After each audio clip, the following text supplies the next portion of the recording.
stepped out into darkness, open my eyes, let me see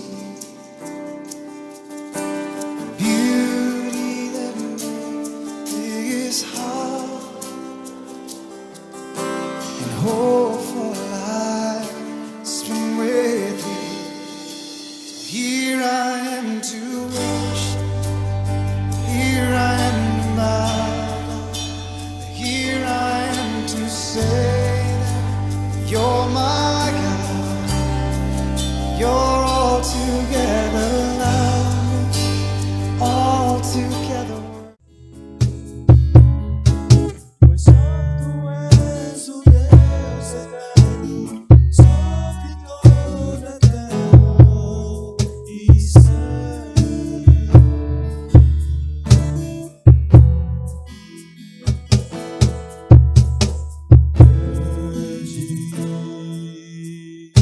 É o Senhor e muito digno de louvor, na cidade do nosso Deus, o santo monte. Alegria de toda a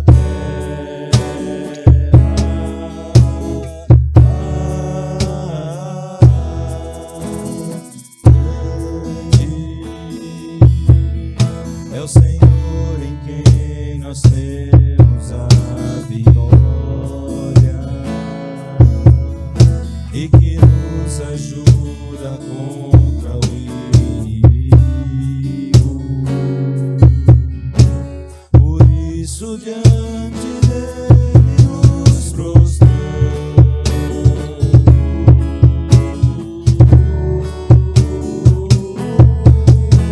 Queremos o teu nome engrandecer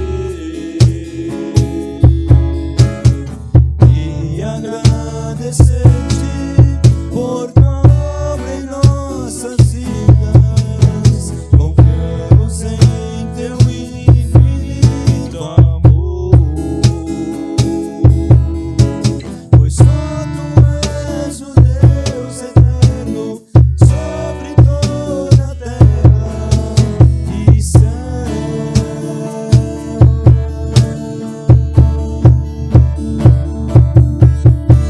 Queremos o teu nome engrandecer e agradecer-te por tua obra em nossas vidas. Confiamos em teu infinito amor, pois só tu és o Deus eterno sobre toda a terra e céu. Queremos o teu nome,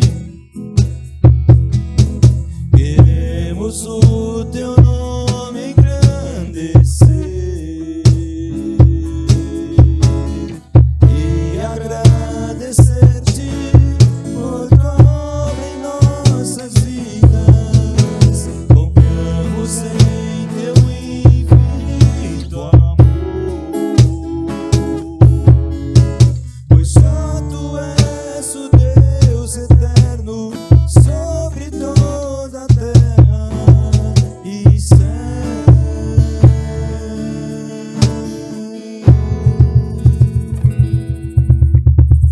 Boa noite. Convidamos você para ter mais uma quarta convida. Nosso objetivo sempre falar do Mestre, do Cristo da cruz, do Senhor Jesus. Ele é a razão, Ele é a vida, Ele é o tudo.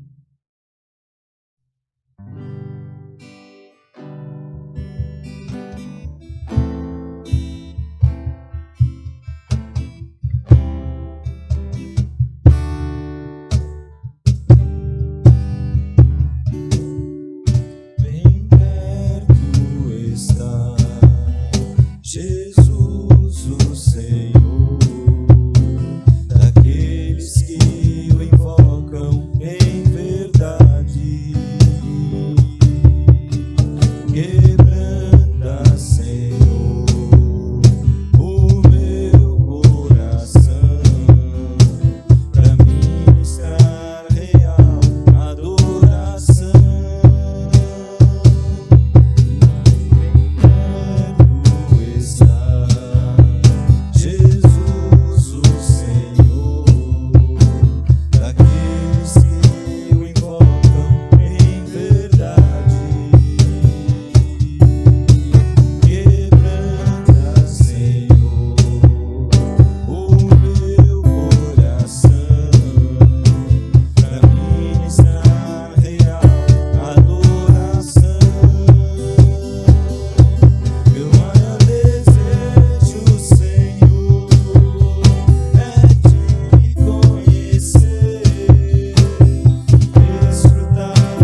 Estamos juntos aqui nesse Quarta com Vida, para que você tenha vida naquele que é o doador da vida, o Cristo da cruz.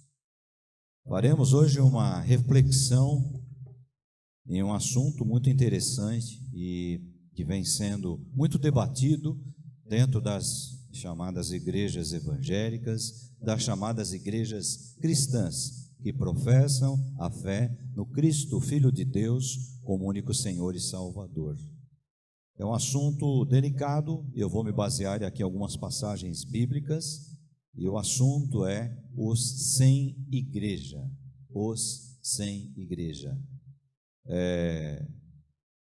Falaremos um pouco, não é um estudo, é uma breve reflexão, sobre que bases existem para aquelas pessoas que dizem: a minha igreja é a minha casa, ou eu não preciso de igreja, não é?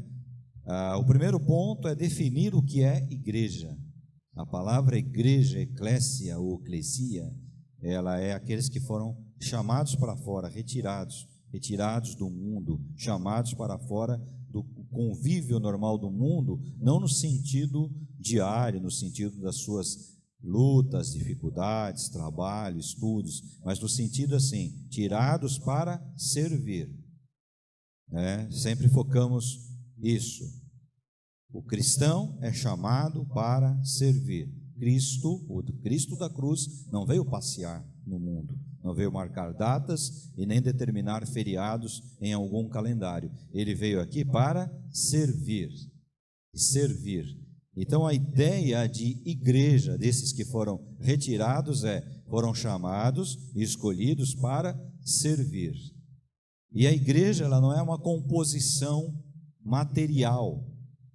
A igreja, ela é uma composição espiritual.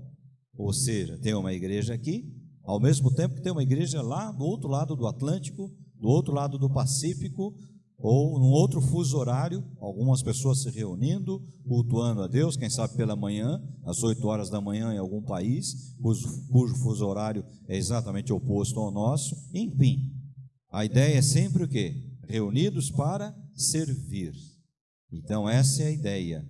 Agora, a igreja corpo físico é uma necessidade. Por exemplo, nós estamos num país onde a igreja, ela exige uma constituição física.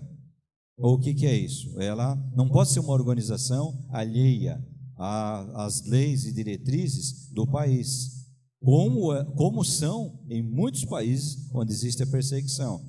A igreja se reúne escondida do Estado, a igreja se reúne escondida dos governos, por ser um país onde o evangelho, o cristianismo, ele é proibitivo.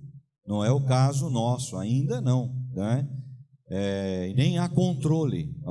Alguns países, o cristianismo é tido como liberado, porém há um controle da sociedade e principalmente do governo naquilo que é falado. Então, em alguns lugares, o líder, o pastor, o padre, o bispo, aquele que está à frente da igreja, ele recebe uma diretriz do Estado, aquilo que ele pode falar, aquilo que ele não pode. Nós no Brasil ainda não chegamos nesse ponto, mas se não tomarmos cuidado, estamos correndo o risco de chegar. Algumas coisas hoje já são proibitivas dentro da igreja, alguns assuntos são proibitivos, mas esse não é o nosso discurso dessa noite, nem é a palestra ou comentário ou a reflexão que queremos repartir com você, mas sim aqueles que dizem: eu não preciso desse corpo místico, ou eu não preciso estar num corpo, faço parte do corpo místico, esse que está espalhado pelo mundo inteiro, mas eu não quero fazer parte de um corpo local físico. É interessante, é mais ou menos que o braço falar assim: eu quero fazer parte do corpo, mas ao mesmo tempo eu não quero servir ao corpo, não é? Então, ele pendurado aqui não serve para nada. Então, é interessante também, não quero fazer parte do corpo, mas não quero estar ligado ao corpo. Então, um membro que é tirado do corpo, ele vai morrer. Ele precisa estar ligado ao corpo, com as veias irrigando o sangue, os músculos fazendo as movimentações, para que ele tenha essa mobilidade. Inclusive, o apóstolo São Paulo, escrevendo aos Coríntios, pegando o capítulo 12, 13, 14 da carta aos Coríntios, da primeira carta, ele descreve bem esse movimento de igreja como um corpo, onde ele diz um é o dedo, um é o pé, um é o coração, ou seja, não há uma importância maior ou menor.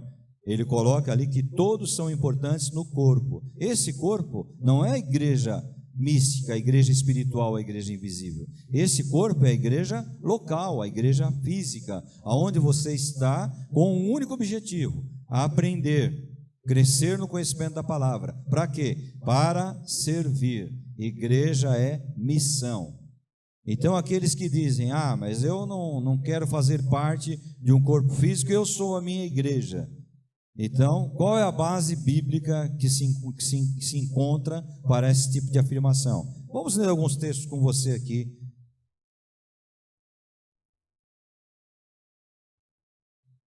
São Mateus, capítulo 16.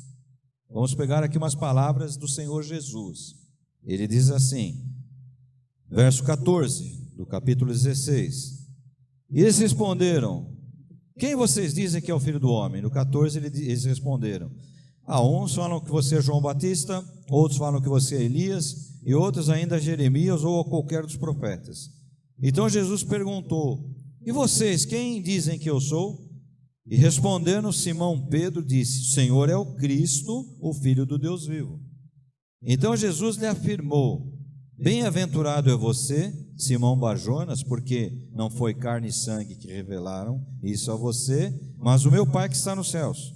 Também eu lhe digo que você é Pedro, e sobre esta pedra, ele se refere a ele, o Cristo, né? Ele está dizendo: você é Pedro, você é Simão, eu sou esta pedra, a pedra de esquina, a pedra angular. Sobre esta pedra eu vou edificar a minha igreja, ou seja, a pedra, Cristo, a pedra angular, a pedra de esquina, sobre a qual está edificada a igreja. A igreja. Então a expressão aqui no grego é igreja. Igreja como nós conhecemos. Igreja mística, igreja espalhada pelo mundo, a igreja invisível e também a igreja visível. A igreja material, que eu digo assim, onde você vê as pessoas e cada um ali representa esta igreja.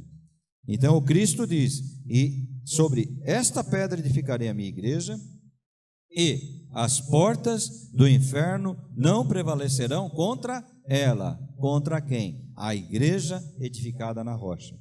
Então não é contra uma pessoa em si. Você pode falar: mas eu não sou a igreja. Sim, você é a igreja, mas a mensagem que o Cristo procura passar aqui é: sobre esta pedra, ou seja, o Cristo, edificarei a minha igreja. Você, eu, eles aqui, nós somos a igreja edificada, contra a qual as portas do inferno não prevalecem. Então aqui é uma clara distinção que o Senhor Jesus está falando, e o apóstolo São Mateus, ele registrou aqui de uma forma maravilhosa. Quero repartir com você também uma passagem do apóstolo São Paulo, quando ele está escrevendo lá aos Efésios. E ele diz também algo muito interessante, muito forte esse texto. Capítulo 3, eu vou ler do 10 até o 12. É um discurso que o apóstolo São Paulo está fazendo, defendendo o apostolado dele, falando da função dele, da missão dele, do chamado dele, né? A vocação dele, e está repartindo esse discurso também com os gentios. Então ele diz assim, 3:10: E isso para que agora, pela igreja, através da igreja, a palavra aqui é eclesia, a igreja mística, a invisível e a igreja constituída de pessoas, de missionários, né? E para isso agora pela igreja a multiforme sabedoria de Deus se torne conhecida, dos principados, das potestades nas regiões celestiais, segundo o eterno propósito de Deus estabelecido em Cristo Jesus, nosso Senhor. Então veja, a ousadia A mensagem, a missão, ela vem pela mensagem, pela palavra, pela ação do Cristo, através da igreja, da multiforme sabedoria de Deus, revelada através da igreja. O autor aos Hebreus também faz aqui uma alusão interessante, no capítulo 10, verso 25.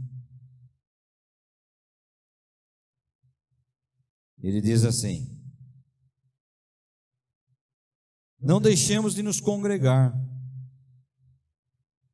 A questão aqui, congregar, é ajuntar. A ideia aqui é estar juntos. Não me lembro exatamente qual é a palavra no grego, mas a ideia aqui é a comunhão, koinonia, estarem juntos. Para quê? Para comer? Também. Para brincar? Também. Mas o propósito maior é levar a missão.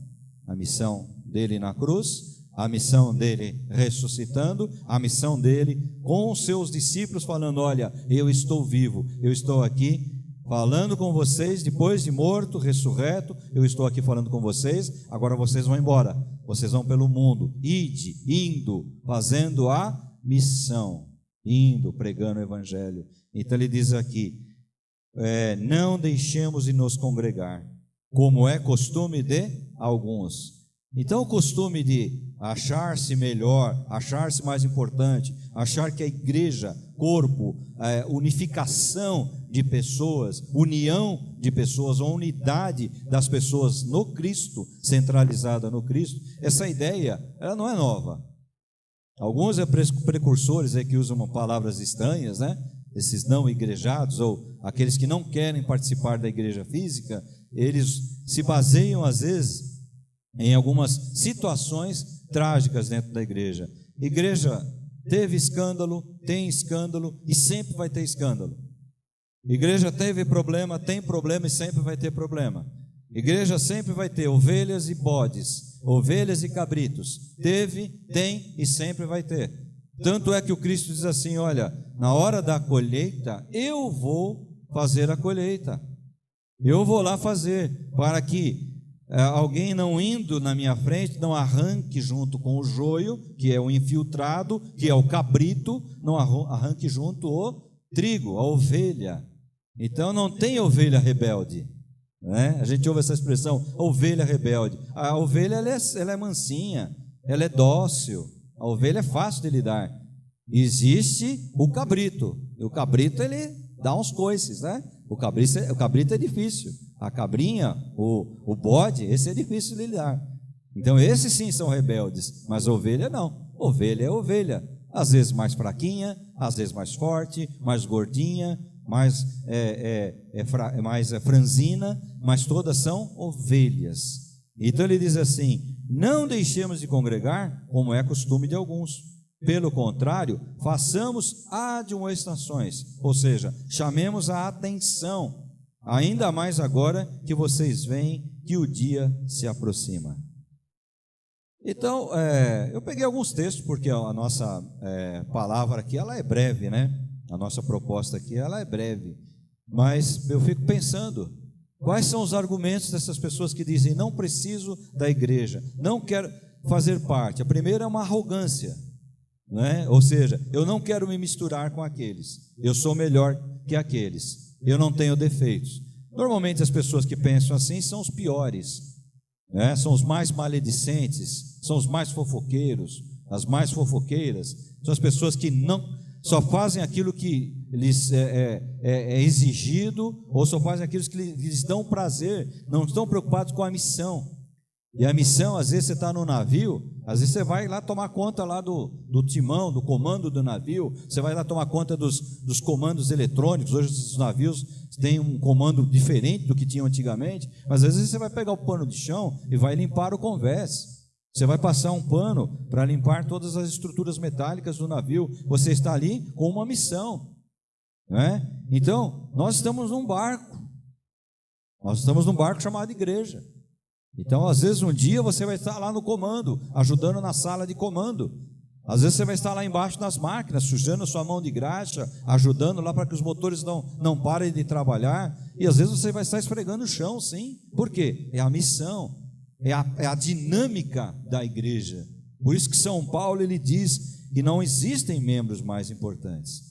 Então, em primeiro lugar, eu vejo uma arrogância dessas pessoas apontando o dedo como se fossem superiores, não é? Só nesse ponto de vista, só nesse tipo de pensamento já mostra o contrário, que são pessoas inferiores, que são pessoas que fazem mal para nós. Além de não trazerem nada de útil, são pessoas que fazem mal, pessoas que torcem para que uma instituição aberta, chamada igreja cristã, onde se fala o nome de Cristo, torcem para que essa instituição fique fechada, que seja controlada pelo governo, que quebre as pernas, vamos dizer assim, no nosso linguajar diário. Então, é interessante, a quem interessa uma igreja vazia de pessoas? Eu pergunto para você, Deus ele olha o Cristo, que é a pedra sobre a qual a igreja está edificada, ele olha uma igreja vazia de pessoas. Ele se sente feliz ou ele se sente triste?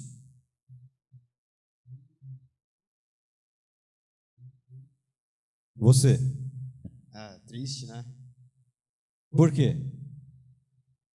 Porque 100 pessoas para trabalharem pelo reino é como um navio sem tripulante. Você usou o exemplo. Um navio sem tripulante, ele está à deriva, ele não tem para onde ir. Então, uma igreja ela precisa de pessoas engajadas, cada um na sua função, para que ela funcione, para que a mensagem ela seja levada adiante, né? Pessoas costumam falar, o Espírito Santo leva a mensagem, faz a obra, isso é verdade. Mas o Espírito Santo usa pessoas. A gente está num mundo, né, material. Boa comparação que você colocou. Os tripulantes são aqueles que ajudam, mas existem aqueles que dependem dos tripulantes, que são quem? Os passageiros. Então, uma igreja com passageiros é assim: o tripulante são aqueles que já conheceram Cristo como Senhor e Salvador, e os passageiros são aqueles que você está trazendo, convidando para assistir aqui uma peça de teatro, para ouvir uma mensagem, para ouvir uma palestra, para ouvir um coral, não é? Para assistir uma coreografia, enfim, você convida, é o passageiro, você é o tripulante, você é importante no comando desse navio. Então, você acha que Deus fica alegre? Você acha que Cristo fica alegre com uma igreja vazia? Não, de jeito nenhum. Agora e o nosso amigo do outro lado? Tem gente que tem medo de falar, né? No diabinho, no capetinha, no satanás, sei lá, o nome desse estrupício aí. Você acha que ele não bate palma quando ele vê uma igreja vazia e vê pessoas, às vezes, torcendo para que essa igreja fique com as portas fechadas, cerradas? Não é verdade? Eu estava pensando, não deu para responder aqui porque o microfone estava desligado, mas eu estava pensando também sobre isso, que eu li um devocional e estava falando sobre vocação de cada pessoa. E aí eu imaginei em si cada pessoa, cada membro do corpo tendo uma função, né? Então aí a igreja precisa se unir, né? Então precisa de bastante gente para cada um ter a sua função. E é o que o apóstolo São Paulo fala. Ou seja, um corpo precisa a função, não é? Eu já tenho uma certa idade, então algumas partes do meu corpo, vamos dizer assim, elas já começam a dar sinais de fadiga, né? Uma época atrás começou o meu joelho, sinal de fadiga. Então, algumas coisas, por exemplo, eu não posso fazer. Não é que eu não devo fazer, eu não posso fazer mais mesmo. Por exemplo, praticar no futebol, correr, é um risco tremendo que eu corro. Então é assim, já que eu não posso mais jogar futebol, eu não quero que ninguém mais jogue, né? Eu não quero que ninguém mais brinque de futebol aqui na igreja. Não, pelo contrário. Olha, vocês que têm aí a juventude e tudo, vão e joguem com os outros. Eu fico lá no ping-pong. Fico no ping-pong que ainda dá para brincar, para jogar. Enfim, é interessante a gente ver esse posicionamento, não é? Veja, nós estamos aqui condenando pessoas. Cada um pensa o que quer. Nós estamos vendo uma época aí onde as pessoas colocam suas posições e às vezes suas opiniões são punidas, são até presas às vezes por um comentário que fazem, né? Principalmente se fazem contra aí o STF aí, as pessoas são presas por um comentário que fazem. Então nós vivemos um tempo complicado. Você pode pensar do jeito que você quiser. Agora, a gente tem uma regrinha. Essa regrinha é esse livro aqui. Você tem no celular, eu tenho no celular. Hoje você tem onde você bem entender, vem aqui na igreja, os textos são passados aí, para quem quiser ler, em letras garrafais, letras enormes. Ou seja, você tem que seguir o que está aí. O médico te dá uma receita, o médico te dá uma dieta, você vai seguir aquilo, para você ter uma vida melhor, para você ter uma vida. Então a nossa regra é a palavra de Deus, não engessada, não é? Não engessada. Alguns querem engessar a igreja. A igreja ela não pode ser engessada. A igreja ela é dinâmica, ela trabalha, ela vai se adaptando. A igreja aqui ela trabalha de uma forma levando Cristo. A igreja lá na África ela trabalha de uma outra forma levando Cristo. A igreja lá nos países nórdicos trabalha de uma outra forma levando Cristo. O importante é levar o Cristo, a mensagem do Cristo, fazer a missão. Então, igreja é sim obra do Cristo. Sobre esta pedra edificarei a minha igreja, e as portas do inferno não prevalecerão contra ela. Igreja mística, espiritual, invisível, e a igreja física. A igreja que está aqui nesse bairro, a que está no outro, e que juntas compõem esse corpo maravilhoso, invisível, universal.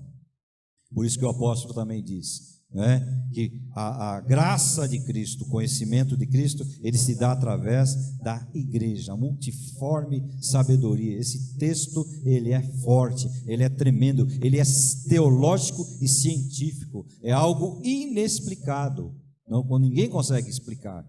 Então, através da igreja, essa multiforme graça, ela se torna real. E a igreja está aí para propagar o Cristo, para ajudar a sociedade, para fazer obras sociais, sim, para acolher pessoas, sim, para quebrar preconceitos, sim. Na igreja não tem cor, na igreja não tem raça, não tem etnia. Na igreja tem pessoas, carcaças de seres humanos dotadas de um espírito que um dia estarão na presença do Cristo, caso o reconheçam como Senhor e Salvador das suas vidas. Não deixe de congregar como é costume de alguns. Isso é coisa do diabo, isso não é coisa de Deus. Fica essa palavra para você nesse quarta convida. Nós vamos agora nesse encerramento, vamos orar. São situações, são problemas e são pessoas que nós amamos, que nós queremos do nosso lado, nós queremos junto conosco também dentro da igreja. Então vamos orar nesse momento, pedindo a graça desse Cristo, a graça do Senhor sobre a vida de cada um, que o Senhor esteja entrando, que o Senhor esteja quebrando todo o problema, que o Senhor esteja quebrando todo o preconceito, que o Senhor esteja abrindo portas, que o Senhor esteja direcionando mentes, corações, que o Senhor esteja restaurando lares, que o Senhor esteja restaurando relacionamentos dos pais com os filhos, dos filhos com os pais, de irmão com irmão, de cunhado com cunhada, de avós com netinhos e netinhos com avós, de tios com sobrinhos, que o Senhor esteja restaurando famílias, porque família é projeto do Criador. Que o Senhor esteja entrando na tua casa, dando a bênção, abrindo as portas e repreendendo o devorador. Tudo cremos, oramos para a honra e glória do nosso Cristo, do nosso Salvador. Nesse nome cremos, oramos. Amém. Jesus guarda a tua vida e eu te convido para que quarta que vem você venha ter mais um Quarta Convida. Light of the world, you stepped out into darkness. Oh,